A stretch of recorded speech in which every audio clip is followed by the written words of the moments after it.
আসসালামু আলাইকুম। আপনারা দেখছেন টেকনিক 23 ইউটিউব চ্যানেল আর আপনাদের সাথে আছি আমি হাসান। ভিউয়ার্স, আজকের ভিডিওতে আমি আপনাদেরকে দেখাবো যে কীভাবে আপনারা আপনাদের বিকাশ মার্চেন্ট অ্যাকাউন্ট থেকে বিপিডিপির পোস্টপেড বিলগুলো পেড করবেন। তো ভিউয়ার্স, চলুন ভিডিওটা শুরু করি। আর ভিডিওটা শুরু করার আগে একটি কথা না বলে নয়, যারা এখন পর্যন্ত আমার চ্যানেলকে সাবস্ক্রাইব করেন নাই প্লিজ চ্যানেলকে সাবস্ক্রাইব করবেন আর পাশে থাকা বেল বাটনে প্রেস করবেন, যাতে পরবর্তী ভিডিওগুলো আপলোড করার সাথে সাথে আপনাদের কাছে নোটিফিকেশনগুলো চলে যায়।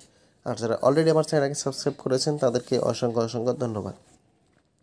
তো ভিউয়ার্স, প্রথমে আপনাদের বিকাশ মার্চেন্ট অ্যাকাউন্টে চলে যাবেন। তো ভিউয়ার্স, দেখতে পাচ্ছেন এখানে আমার মার্চেন্ট অ্যাকাউন্টে 419 টাকা ব্যালেন্স আছে।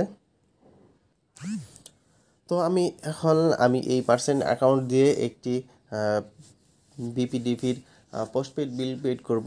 তো কীভাবে পেড করতে হয় সেটা আপনারা খুব সুন্দর করে আমি আপনাদেরকে দেখাবো। তো ভিউয়ার্স, দেখতে পাচ্ছেন এখানে প্রথমে আপনাদের যেটা করতে হবে, পে বিল নামে একটা অপশন আছে, এখানে একটা ক্লিক করতে হবে।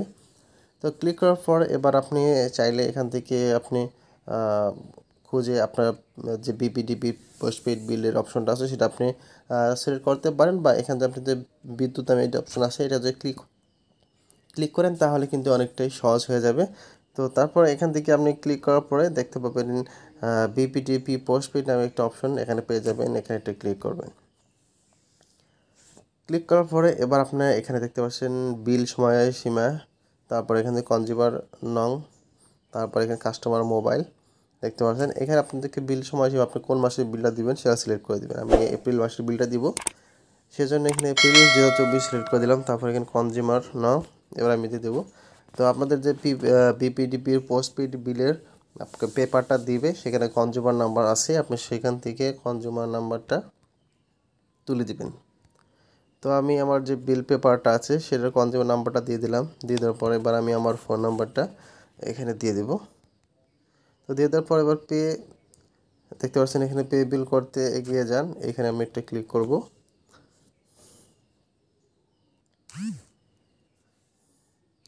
তো এগিয়ে গেলাম, তারপরে এখানে ক্লিক করার পরে আপনি দেখতে পাবেন এর একটা অপশন চলে আসবে।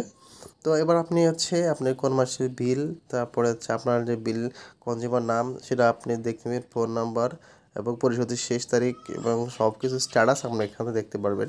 তো আপনি কত টাকা বিল, আপনার বিল পেপারের সাথে আপনার নাম সব কিছু মিলিয়ে তারপরে আপনি এখান থেকে পরের ধাপে যেতে ট্যাপ করুন, এখানে একটা ক্লিক করে দেবেন। ক্লিক করার পরে এবার আপনার যে বিকাশের পিন নাম্বারটা আছে সেই পিন নাম্বারটা এখানে দিয়ে দিতে হবে।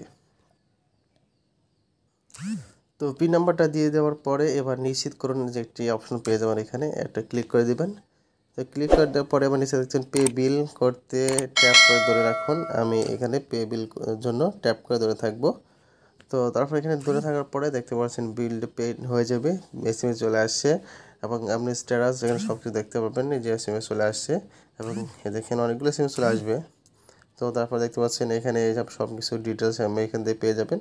তো এইভাবে কিন্তু খুব সহজে যারা বিকাশের মার্চেন্ট অ্যাকাউন্ট ইউজ করেন তারা কিন্তু খুব সহজে এভাবে বিপিডিপির পোস্টপেড বিলগুলো দিতে পারবেন। আসলেই খুব সহজেই আপনারা চাইলেই এভাবেই বিলগুলো দিতে পারবেন। ভালো থাকুন, সুস্থ থাকুন, দেখা হবে অন্য একটা ভিডিওতে। আজকের মতো এখানে বিদায় নিচ্ছি। আসসালামু আলাইকুম।